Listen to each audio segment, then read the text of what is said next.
Son las 7:32 de la mañana y ya estamos de vuelta en OMC Noticias y tenemos a nuestro primer invitado. Él es el doctor Pablo Zambrano Albuja, presidente ejecutivo de la Cámara de Industrias y Producción, presidente también de la Federación de Cámaras de Industrias del Ecuador, con el tema Proyecto de Ley de Creación de Oportunidades. Bienvenido, doctor Pablo Zambrano, a OMC Noticias. Ana Belén Santos y Orlando Murillo le saludan. Muchísimas gracias, un gusto saludarles, gracias por esta invitación, importante compartir con ustedes esta mañana. Gracias por su tiempo, doctor, y por aceptar el diálogo. Un diálogo que intenta apoyar las ideas que el pueblo ecuatoriano debe tener respecto de este proyecto, porque en la Asamblea ya hay oposición al mismo y hay declaraciones anticipadas respecto de lo que se puede hacer o no con el proyecto. Y lo que el país, creo, en este momento demanda, no solamente discursos vacíos, sino presentar alternativas e ideas que permitan al Ecuador proyectarnos como país, proyectarnos como un país productivo, pero sobre todo pensando en ese aspecto social que significan más de 5 millones de ecuatorianos que hoy no tienen trabajo. Si bien es cierto, hay un anuncio de que el sector empresarial ve con positivismo este proyecto de ley, en lo particular, doctor Pablo Zambrano Albuja, como presidente ejecutivo de la Cámara de Industrias y Producción del Ecuador, ¿cómo lo ve? ¿Cómo lo está analizando?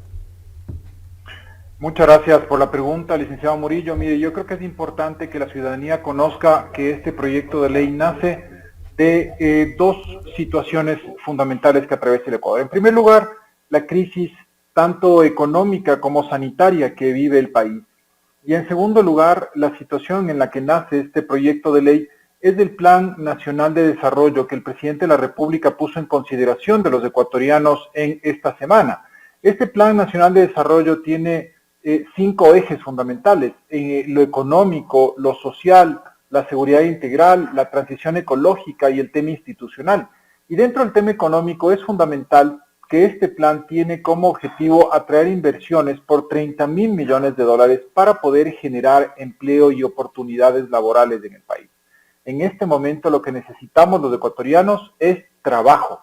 Por lo tanto, cualquier iniciativa que vaya hacia el mejorar las condiciones y el marco normativo para que se pueda generar producción y a través de la producción se pueda generar trabajos de calidad para los ecuatorianos, tiene que ser motivo de análisis, motivo de revisión, tiene que ser motivo de discusión en la Asamblea Nacional. Por eso nosotros consideramos que este proyecto de ley, que puede ser mejorado sin lugar a dudas, tiene que ser analizado en la Asamblea Nacional, que es el Parlamento, el lugar donde los ecuatorianos tenemos que acudir a discutir las leyes, a presentar alternativas y, lo más importante, a ver cuáles son las mejores opciones que tiene nuestro país. Porque las cosas tal cual como están no pueden seguir, tienen que darse cambios, cambios positivos, cambios que realmente hagan reformas profundas que nos permitan al sector privado, que genera 9 de cada 10 empleos en el país, generar mayores oportunidades para los ecuatorianos. En ese sentido, nosotros consideramos que el proyecto de ley, dentro de la gran cantidad de temas que trata, sin lugar a dudas, tiene que ser analizado, discutido en el marco de un debate robusto que permita al Ecuador salir adelante. Quizás 30 días no sean suficientes para aquello, que es la aspiración, sin duda, de todos, porque el calificativo que el propio presidente diera a este proyecto como megaproyecto de ley, sin duda que abarca varios temas. Usted lo acaba de indicar muy bien, doctor Zambrano. Y uno de los primeros temas que quisiera que lo analice es lo que ya se han anticipado en decir algunos legisladores, que viola el artículo 136 de la Constitución vigente, que expresa que los proyectos de ley deberán referirse a una sola materia y serán presentados por la presidenta o el presidente de la República a la Asamblea Nacional, tal como lo ha hecho. Pero este abarca varios temas: reforma laboral, reforma tributaria y otro tipo de leyes. ¿Cómo usted lo analiza desde esta perspectiva? Mire, yo creo que es importante que la Asamblea Nacional analice este tema y verifique claramente el cumplimiento de los requisitos tanto formales como legales y constitucionales. Sin embargo, existen 2 sentencias de la Corte Constitucional del Ecuador y de igual manera una sentencia de la Corte Constitucional colombiana que nos pueden servir a nosotros como un espejo en el cual podemos vernos y pueden tomarse justamente decisiones en base a esas resoluciones de los máximos tribunales constitucionales, tanto de Ecuador como de Colombia. La materia en este caso es única, la materia es económica. ¿Por qué? Porque si no se mejora la economía, si es que no se hacen reformas estructurales en materia económica en el país, y obviamente la economía está relacionada con el tema laboral, con el tema tributario, con el tema de la producción, no vamos a tener mejoras en la materia económica. Entonces la materia es una sola, es una materia económica. De hecho, en el proyecto de ley se lo ha fundamentado de esa manera. Se señala incluso las dos sentencias de la Corte ecuatoriana, de la Corte Constitucional ecuatoriana, en la cual debería el Parlamento hacer ese análisis. Obviamente a nosotros como sector privado lo que nos interesa es que exista un debate robusto, un debate adecuado sobre la importancia de las reformas que se requieren hacer en el país. No podemos nosotros seguir manteniendo esta misma situación, seguir manteniendo las cosas tal cual como están, porque si seguimos haciendo las cosas como están, no vamos a obtener resultados diferentes. En ese sentido, nosotros abogamos porque haya un análisis profundo y sobre todo se tome en cuenta esta materia, la materia económica que es sobre la que versa este proyecto de ley. Ahora, en el artículo 135 de la Constitución de la República, se señala que solo el presidente de la República podrá presentar proyectos de ley que creen, modifiquen o supriman impuestos, aumenten el gasto público o modifiquen la división político-administrativa del país.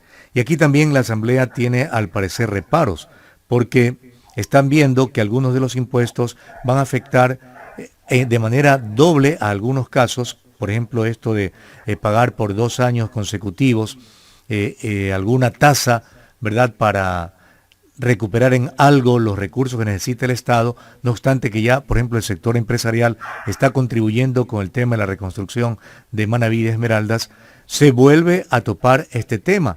Lo que para muchos empresarios, sobre todo pequeños, que superan los 500 o los 1.000 millones como patrimonio, dicen, de pronto esto el próximo gobierno también me lo va a mantener y así por largo tiempo. ¿Hasta cuándo también ese tipo de situaciones que dependerá en mucho de lo que se reactive auténticamente el factor económico en nuestro país a nivel de producción, productividad, etcétera? Mire, nosotros desde el sector privado hemos mantenido una sola posición frente al tema tributario. Consideramos que el tema tributario tiene que regirse por 3 principios fundamentales. En primer lugar, la simplicidad. Hay que simplificar el régimen tributario que es tan complejo en el país. En segundo lugar, la proporcionalidad o equidad. Tenemos que pagar impuestos de acuerdo a nuestra capacidad económica. Y en tercer lugar, la inclusión de más personas dentro de la masa de contribuyentes. ¿Por qué? Porque consideramos que todavía hay evasión, que todavía hay ilusión y que generalmente los tributos y los impuestos siempre va direccionado a ese grupo del sector formal de la economía que nosotros representamos en la Federación Nacional de Cámaras de Industrias del Ecuador. Es importante entonces analizar a profundidad este proyecto de ley y obviamente hacer las mejoras que se puedan hacer en miras a obtener estos 3 asuntos fundamentales dentro del sistema tributario ecuatoriano, ¿no es cierto? Que haya mayor simplicidad, que haya una equidad y una igualdad, y sobre todo que se incorpore a más personas que están en el sector informal de la economía. Nosotros esta semana, un pequeño paréntesis, estamos organizando junto con la Asociación Nacional de Empresarios de Colombia, la ANDI, y la Asociación de Industriales Textileros del Ecuador, el encuentro Alianza Latinoamericana en contra del contrabando. ¿Por qué? Porque el comercio ilícito es una de las principales afectaciones del sector formal de la economía.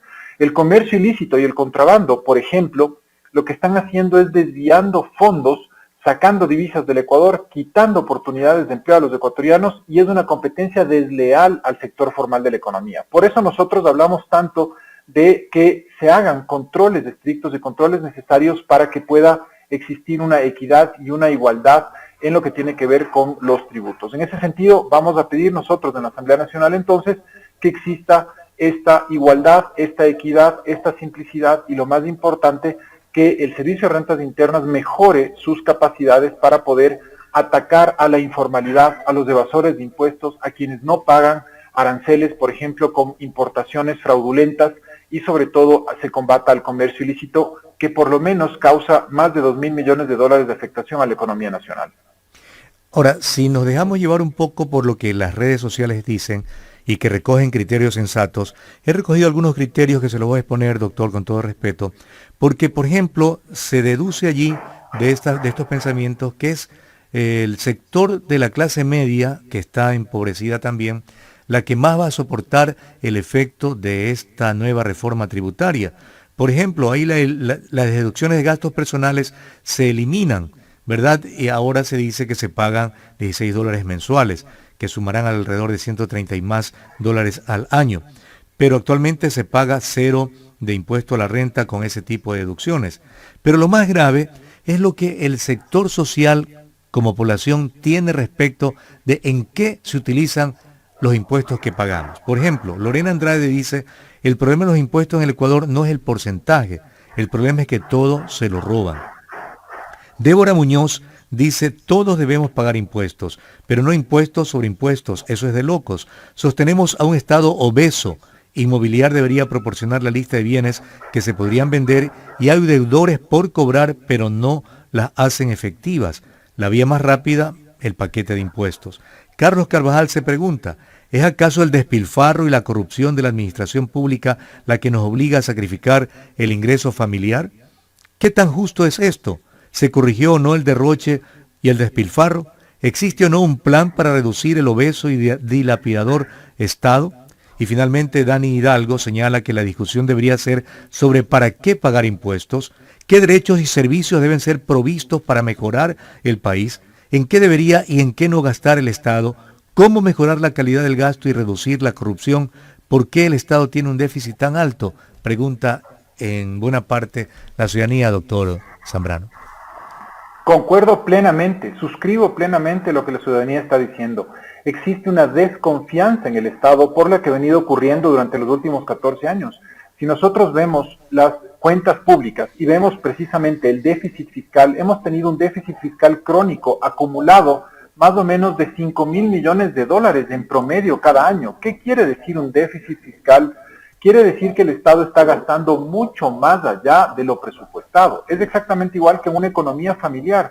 Si nosotros, ¿no es cierto?, ganamos $1.000 al mes, pero gastamos $250 mensuales más, vamos a tener al final del año una acumulación de $1.500, una deuda de $1.500, que esa deuda generalmente la ponemos en la tarjeta de crédito. Eso es lo que ha ocurrido justamente con el Estado ecuatoriano. Ha venido haciendo esto de una forma palmaria, de una forma permanente, de una forma asombrosamente irresponsable. Y esto hay que ponerle nombre y apellido. Fueron los dos gobiernos anteriores que vinieron acumulando déficit fiscal por mantener un Estado gigante, un Estado obeso, como bien decía una de las personas que usted señalaba. En este sentido, creo entonces que la principal tarea que tiene que hacer este gobierno es ordenar las finanzas públicas. Desde la Federación de Cámaras de Industrias del Ecuador hicimos un estudio sobre empresas sostenibles apoyados por la Organización Internacional del Trabajo, utilizando una metodología de la OIT, analizando 17 pilares fundamentales. El primer pilar fundamental para que puedan existir empresas sostenibles y podamos seguir generando empleo, generando inversiones y prosperidad desde el sector privado, el primer pilar, digo yo, es tener una economía saludable, una economía sana. Debe el Estado ser responsable, evitar endeudarse, evitar justamente caer en este gasto público innecesario y generar absolutas eficiencias. Y eso es precisamente lo que hay que pedirle al gobierno nacional. El Plan Nacional de Desarrollo contempla justamente la generación y atracción de inversiones extranjeras al país. Contempla también de igual manera la sostenibilidad en el ámbito económico, pero sin duda tenemos que generar mayores eficiencias. ¿Por qué? Porque la gente desconfía. ¿A dónde va a ir el dinero que igual tenemos que pagar y tendremos que pagar en base a los impuestos? ¿A dónde va a ir? Eso tiene que ir justamente hacia la satisfacción de las necesidades básicas de los ecuatorianos y hacia obtener un equilibrio fiscal, pero no a un gasto dispendioso. Mire usted lo que pasaba pues en épocas anteriores. El presidente de la República no se compraba un avión, se compraba 2 aviones. Había un dispendio total en los ministerios, se contrataban consultorías que nunca fueron aplicadas. Había una gran cantidad de exceso de empleados, de colaboradores en las entidades públicas. Había una competencia desleal de las entidades públicas frente al sector privado porque, por ejemplo, se pagaban salarios exorbitantes, sueldos muy altos en el ámbito público, lo cual generaba justamente una presión en el ámbito privado. Entonces, todo este tipo de situaciones tiene que cambiar. Estamos en una situación todavía de pandemia, estamos en una situación en la cual el Estado tiene que dar ejemplo de austeridad, ejemplo de eficiencia y controlar ese gasto público precisamente para que no pase lo que ocurrieron los últimos 14 años. Ana Belén Santos también le tiene inquietudes a usted, doctor Zambrano.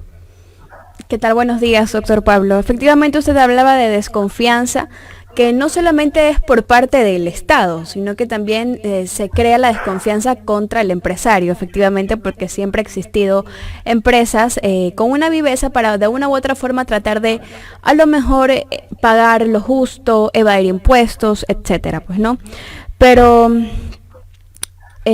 para que quede un poco más claro acerca de esta reforma, estas leyes que están siendo aplicadas, o bueno, que están siendo propuestas en la Asamblea Nacional y que va a entrar en debate, son únicamente para las personas que ganen $2.000 mensuales. ¿Qué pasa con las personas que van a ganar, o qué pasa con las personas que tienen el básico, ¿verdad? Y hacen las horas extras? Para estas personas de acá, ¿no va a aplicar estas leyes? No se aplica en el ámbito tributario estas cargas que está proponiendo el proyecto de ley. Solamente se aplica para el 3.5% de la población económicamente activa. Esto es lo que señala justamente el proyecto de ley y el presidente de la República lo ha mencionado. Son 275,000 personas las que estarían pagando estas nuevas cargas tributarias. Nosotros siempre vemos que esto puede ser mejorado, que se pueden generar mayores eficiencias, que no solamente debe ir la carga hacia el contribuyente, sino también tienen que existir eficiencias por parte del Estado. Por ejemplo, hay una gran cantidad de activos improductivos que el Estado podría venderlos, podría monetizarlos y de esa manera recaudar y recuperar ciertos dineros. ¿Qué ha dicho el ministro de Finanzas? Esta reforma tributaria va encaminada hacia la obtención de $700 millones aproximadamente, porque señala que el acuerdo con el Fondo Monetario Internacional es recaudar el 0.7% del Producto Interno Bruto del Ecuador, más o menos $700 millones. Nosotros consideramos que podrían generarse mayores eficiencias en el Estado, la venta de activos improductivos, para poder tener esas cifras. Por lo tanto, esperamos que se genere un debate importante en la Asamblea Nacional sobre cómo mejorar este proyecto de ley. Sí, lo que hay que buscar es eso, pero en la Asamblea no hay el mejor ambiente para aquello.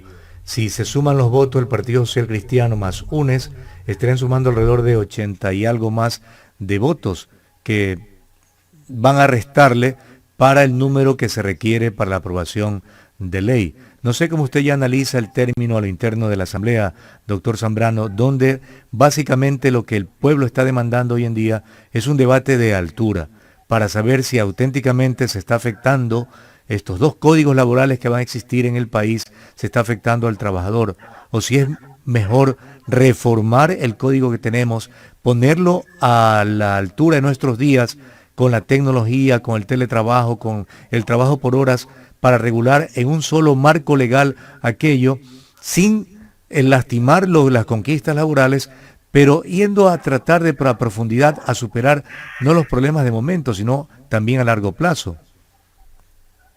Mire, licenciado Murillo, yo creo que es muy importante señalar lo siguiente. En el país existen más de 5 millones de RUCs, de registros únicos de contribuyentes, de personas, tanto naturales como jurídicas, que nos dedicamos a prestar servicios, que nos dedicamos a la producción, a generar negocios.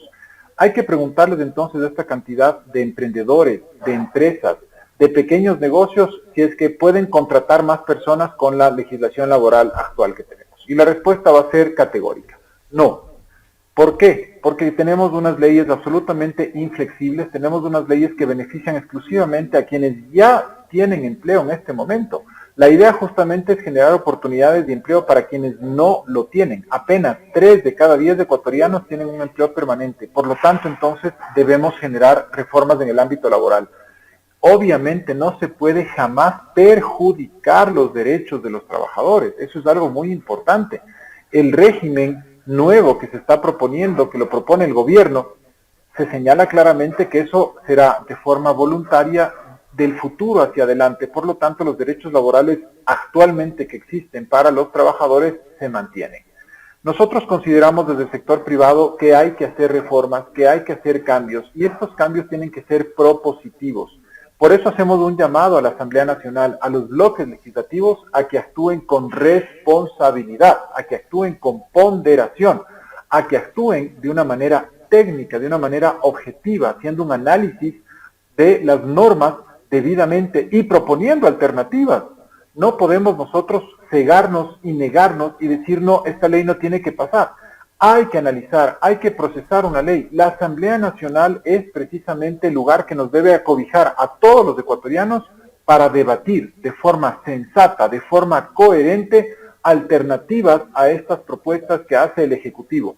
El presidente de la República es quien tiene la facultad de enviar estas leyes a la Asamblea Nacional. La Asamblea Nacional tiene la obligación de conocer, de analizar, de tratar esta ley y obviamente llegar a instancias de aprobar o rechazar esta ley. Nosotros hacemos votos porque exista una coherencia en la Asamblea Nacional, un trabajo importante y que el primer escollo, que es el CAL, el Consejo de Administración Legislativa, apruebe y pase esta ley a una de las comisiones para que podamos entonces ahí sí comparecer todos los estamentos sociales a presentar nuestras propuestas, nuestras observaciones frente a este proyecto de ley. Se ha anticipado por parte de los asambleístas de UNES que no se sabe a qué comisión podría ir este proyecto, teniendo en cuenta que tiene varias leyes que reformarse, laboral, jurídica, impositiva, etcétera. Pero también hay otro tema aquí inmerso que es motivo de análisis, la incorporación de jóvenes de 15 años al campo laboral. Debo entender que el actual código lo permite y hasta qué punto hay que ver que lo permita.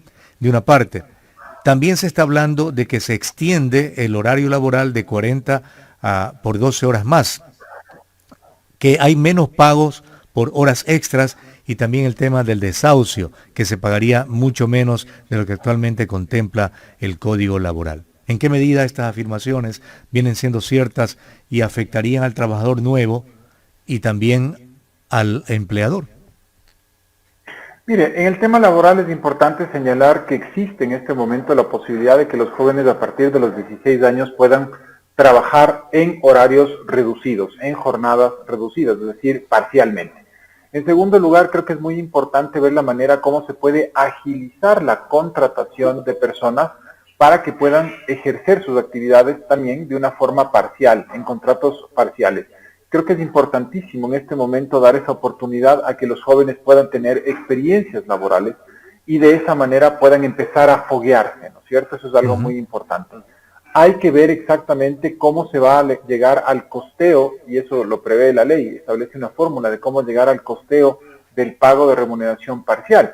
Y eso es importante que vaya a su vez supeditado a que tengan prestaciones sociales. ¿Para qué? Para que se vayan haciendo desde ya esos aportes en la seguridad social. El hecho de incorporar a más personas a la masa laboral formal, a la formalidad, va a permitir también fortalecer el sistema de seguridad social. Y aquí creo que es un tema muy importante señalar que existe en la vida de las personas, en la vida laboral de las personas, por lo menos 4 o 5, digamos así, experiencias laborales. Es decir, las personas cambiamos de trabajo por lo menos 4 o 5 veces en nuestra vida, lo que hace que en la práctica no se llegue a cumplir lo que prevé la legislación actualmente, que es el tema de la jubilación patronal. Nosotros consideramos que eso debe ser sustituido por un fondo de retiro, un fondo de jubilación que nos permita justamente poder al final de nuestros años laborales gozar de una mejor pensión de retiro. En ese sentido, en este momento apenas del 5% de la población tiene ese privilegio de la jubilación patronal. Es importante entonces hacer una sustitución, un cambio, más aún si es que las estadísticas nos dicen claramente que las personas por lo menos de nuestras vidas tendremos 4 o 5 trabajos. Entonces, las reformas laborales lo que tienen que hacer es concentrarse en buscar mecanismos que faciliten la contratación, que permitan la incorporación de esos más de 5 millones de ecuatorianos que no tienen un empleo formal en este momento, para que por lo menos temporalmente puedan ubicarse, puedan generar ingresos y de esa manera puedan cumplir sus metas de vida. No existe peor gestión que la que no se hace. Por eso es fundamental que se analice a profundidad esta propuesta del presidente de la República, que se la enriquezca, que se la mejore y que debatamos con altura las reformas que pueden hacerse y las mejoras que se pueden hacer en este proyecto de ley. Doctor Pablo Zambrano Albuja, le queremos agradecer por su tiempo, sus respuestas y sin duda que seguiremos hurgando para personas como usted con el conocimiento, la visión que tienen, no solamente la perspectiva empresarial, porque veo que usted más allá de eso ve al país como un todo, seguir dialogando para abonar en este tema tan delicado, capaz de que sean las mayorías las que se beneficien auténticamente hoy, en adelante, en el futuro, de todo lo que en el estamento legal se puede hacer. Y un llamado obviamente a la Asamblea Nacional para que en lugar y de plano rechazar el tema, sencillamente tratarlo y proponer con ideas temas también que puedan facilitar y viabilizar este proyecto, doctor. Sin lugar a dudas, si me permite un mensaje final, creo que es importantísimo que todos los ecuatorianos arrimemos el hombro en este momento, generemos espacios de unidad, generemos espacios de consenso, de diálogo, que nos permitan enfrentar la más grande y más dura de las batallas que tenemos en este momento. No hay trabajo en el país. Generemos entonces oportunidades de trabajo para todos y por eso vamos hacia adelante a discutir un proyecto de ley que es susceptible de mejora, que es susceptible de generar cambios en el Ecuador. No podemos seguir con la misma legislación que no nos ha llevado a tener resultados exitosos. Generemos entonces más oportunidades para el Ecuador porque juntos somos uno, juntos podemos lograr grandes cosas. Ya lo demostramos en el proceso de vacunación. Ese acuerdo entre el sector público y privado, entre trabajadores y empleadores para luchar a favor de la salud. Ahora entonces generamos una lucha a favor del trabajo para los ecuatorianos. Muy gentil. Gracias por su tiempo y lo volveremos a estar molestando para seguir conversando sobre el tema.